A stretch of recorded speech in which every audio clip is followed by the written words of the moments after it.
Good morning, friends, family, and YouTubers. It's another beautiful Monday morning here in the garden. We'll give you a quick update on what we're doing. On Saturday, we tilled on each side of the rows, then took the hoe and made a shallow hill. All right, so what we will do in another maybe 2 weeks is till again and hill up again with the hoe, and that will be the final hilling that we do. May not be the final till, but it'll be the last time that we actually hill it up. Still have a good bit of tilling to do to get rid of all the grass and weeds in it, but that'll come with a little bit of time. Might get it done this morning, I might not. All right, here we got 3 rows that I have just tilled up. I have not even hoed it yet. And if you'll see where the row of plants are, you can see right here exactly how close I got to the plants while I was tilling. I just literally got right up next to them, but I only tilled about 2 inches deep. That's deep enough for me to come down here with the hoe and start building my hill up. And that's all I'm wanting to do at this point, is get just deep enough to kill some of the weeds and roots and have a little bit of loose dirt that I can actually hoe up to the plant to build my hill.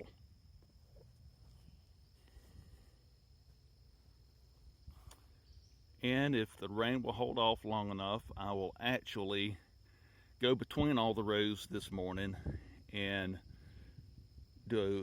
get all of it tilled. Hopefully the rain will hold off long enough. Don't know about that one yet.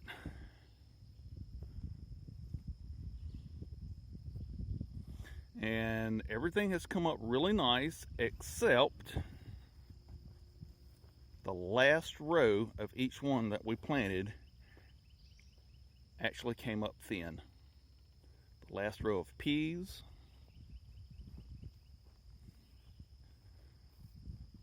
the last row of speckled lima beans,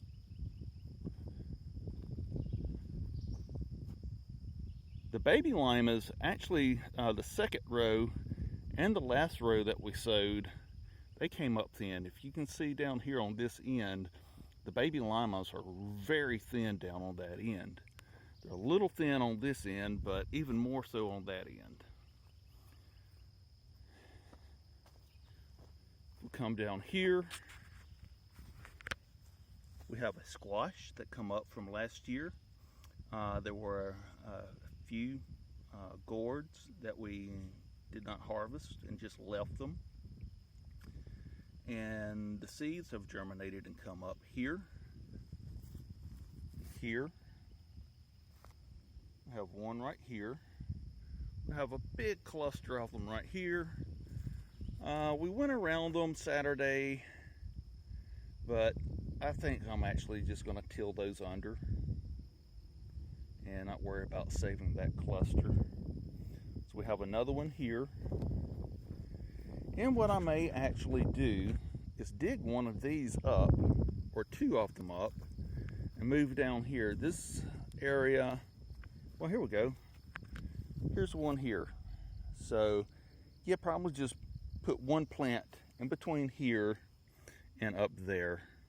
Somewhere right around in here. Have them spaced out good. And hopefully this fall do the exact same thing, and next spring we'll just have more volunteers to come up. What I'm really disappointed in is the okra.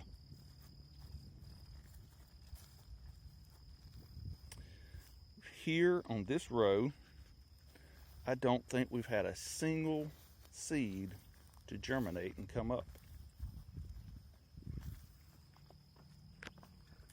It's just barren. This row here, I think we had 8 or 9 plants come up. Very, very disappointed. Next year when we plant okra, I will probably hold off till the middle of May instead of doing it early May, late April. I may go tomorrow and buy some seeds and set out while it's wet and raining. Perhaps I will actually come down here and make a shallow till through here so I'll have a fresh bed to put the seeds on. I'm not sure why they didn't come up, whether it was too wet, whether the ground wasn't warm enough. I just don't know. Okra is definitely a hotter weather plant. They don't do a whole lot until about July. Then in July they kick in, start growing and making pods.